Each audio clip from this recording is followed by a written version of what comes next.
Bila ya shaka wewe ni mzima wa afya popote ulipo, natumai mzima na unaendelea vyema kabisa na kusalimu. Assalamu alaikum, amani iwe nawe, peace be upon you. Unatumai unaendelea vyema. Baada ya kupotea kidogo nimerejea, tuje tuzungumze mambo mawili matatu yanayoendelea ulimwenguni, hasa kile kinachoendelea pale Mashariki ya Kati. Kumekuwa na mazoezi ya kijeshi ambayo kuna baadhi ya watu wameniuliza kuwa haya mazoezi yanahusu nini? Kuna mazoezi ya kijeshi yanaendelea kati ya Iran, Lebanon, Iraq pamoja na Yemen kwenye bahari ya Caspian kule. Mazoezi makubwa kabisa ya baharini ya kuweka utayari. Haya yanaashiria nini? Kabla ya hapo kumekuwa na meli za Marekani zikisogea kwenye ghuba ya Uajemi kwa kiwango kikubwa sana. Ishara yote ni nini? Wakati huo kuna barua ya Trump ambayo ilikwenda kwa utawala wa Irani ikitoa mambo mawili: mje kuzungumza kwenye meza au tukabiliane kijeshi. Nini kinachotokea? Yes, na kusalimu na nakukaribisha. Tuzungumze, tujadili hiki kidogo ambapo haya baadhi ya mambo ambayo yametokea hivi sasa.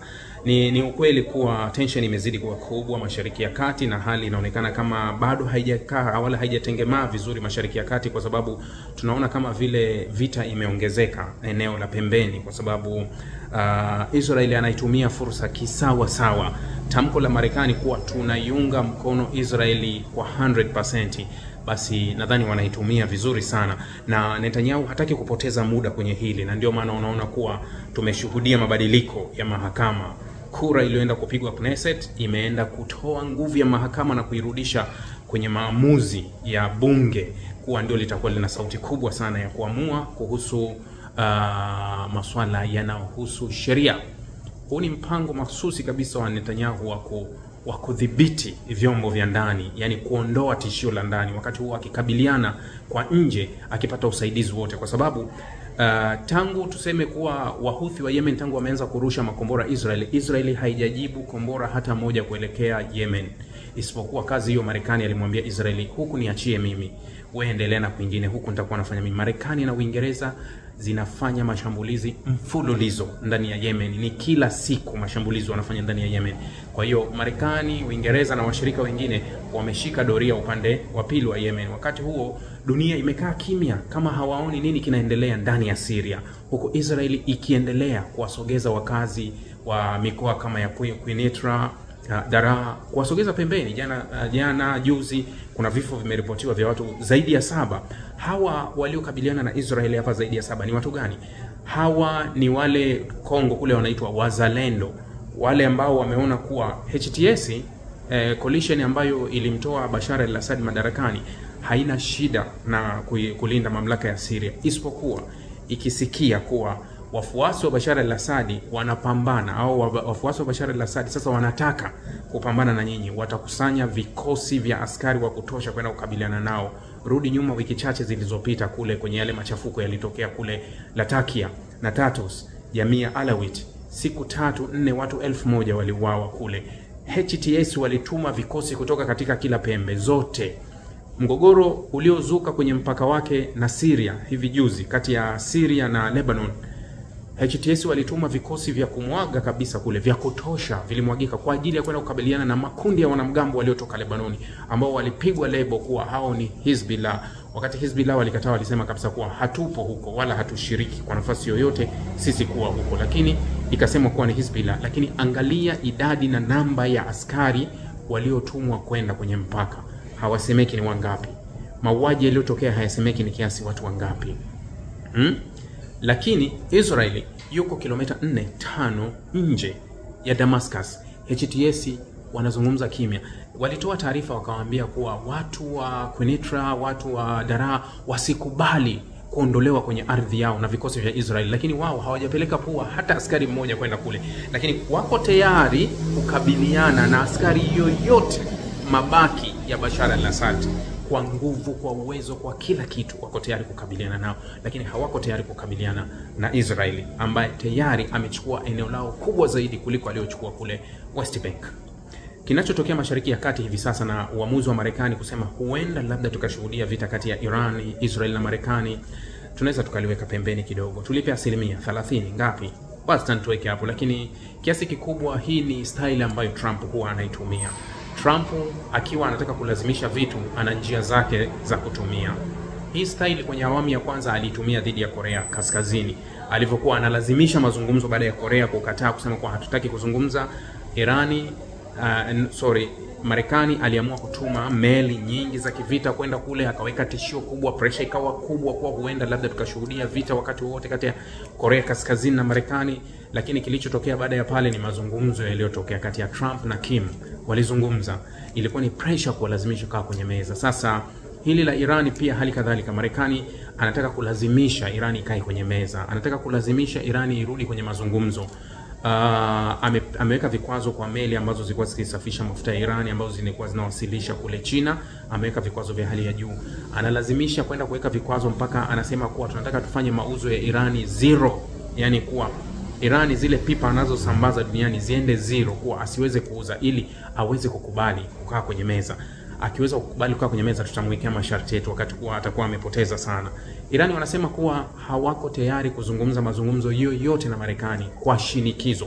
Wanasema ikiwa unataka mazungumzo basi tuheshimiane, kwa sababu kabla ya kutaka mazungumzo na sisi ulitakiwa utuambie kwa nini ulijiondoa kwenye makubaliano, kwa sababu kwenye hili swala Irani hausiki. Irani alisaini makubaliano ya mwaka 2015 wakati wa Barack Obama.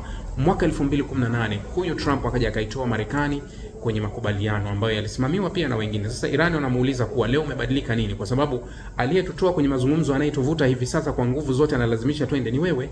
Kama wakati uliona hayafai, sasa hivi ya nini yanafaa? Kwa hiyo kama unataka tukae kwenye meza ya mazungumzo, hii ni taarifa ambayo ilitolewa na waziri wa mambo ya nje wa Irani Abbas Araghchi.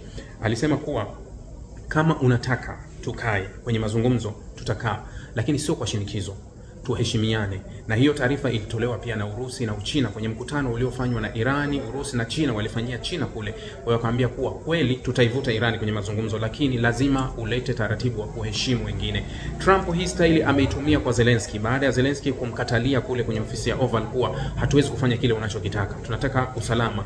Akakata usaidizi wa kijeshi, akakata usaidizi wa anga, akatoa ujasusi. Zelensky akaona hapa mambo yatakuwa magumu, akarudi akanyosha mlengo. So hii ni style ya Marekani kulazimisha mazungumzo, na ndio anaipeleka kwa Irani kuwa lazima utazungumza kwa style hii. So Irani amefanya mazoezi na washirika wake wa kikanda ambao vikundi vinamuunga mkono kule kwenye bahari ya Caspian, mazoezi makubwa sana ambayo wastani inatajwa kuhudhuriwa meli ambazo zimeshiriki na boti, meli zaidi ya 3000 wameonyesha drone, wameonyesha kila kitu, wameonyesha ndege na wakasema wanajiandaa kwa tishio ambalo linawakabili mbele yao. Sasa tishio linalowakabili mbele yao ni tishio la Marekani na Israel, wamesema vile.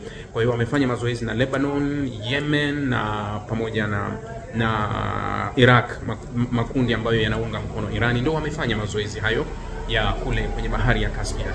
Kwa hiyo kinachoendelea Mashariki ya Kati kwa sasa ni hicho, na ambacho tunaweza tukakishuhudia hapo baadaye, lakini sio hali ambayo inaweza kuwa inatisha sana, kwa sababu katika watu ambao kiasi wanaiogopa vita ya kukabiliana nguvu kwa nguvu ni Trump. Trump hapendi kukabiliana na vita yoyote, na si Trump tu, magharibi nzima hawapendi kukabiliana na vita ya nguvu, yani vita kwa vita, yani tukabiliane kwa nchi yenye nguvu, huwa hawapendi kukabiliana nayo. Maana yake kama Irani kuwindwa, Irani anawindwa toka mapinduzi ya mwaka 79, mwaka 80 akasaidiwa Iraq amwangamize Irani kwa miaka 8 akisaidiwa na magharibi, ikaisha, ilishindikana.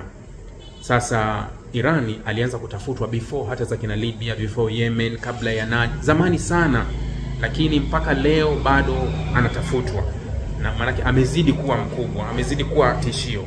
Mara kadhaa huwa ninawaambia kuwa siku Irani itadondoka, yani siku mwisho wa Irani utafika Mashariki ya Kati, kwa Irani imekwisha na imedondoka, basi kuna nchi hazitokuwepo kabisa Mashariki ya Kati. Sisemei kuhusu Israeli, sisemei kuhusu nchi ambazo zinakuwa wasaidizi wa hivi na hivi, lakini nasemea kuna nchi hazitokuwepo kabisa.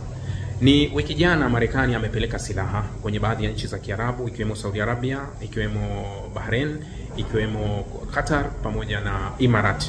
Ndege za kijeshi za Marekani zimepeleka silaha, na hiyo pia ikatajwa kama ilikuwa ni kwa ajili ya kujiandaa na hili ni swala la Iran.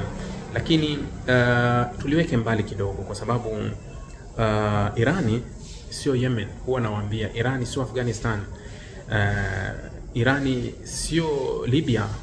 Sio rahisi kusema kwa unaweza ukafanya vile haraka haraka na ukaweza kuingia kwa Iran na ukaweza kumaliza vile unavyojisikia. Hapana, hii Iran ni swala jingine kabisa. Okay jamani, asanteni. Nimetaka kuja kuzungumza kidogo nawe kwa sababu muda kidogo nilikuwa sipo au sikuja kuzungumza nawe. Usisahau kusubscribe, lakini usisahau kuweka notification on ili uwe unazipata taarifa kwa haraka. Asanteni.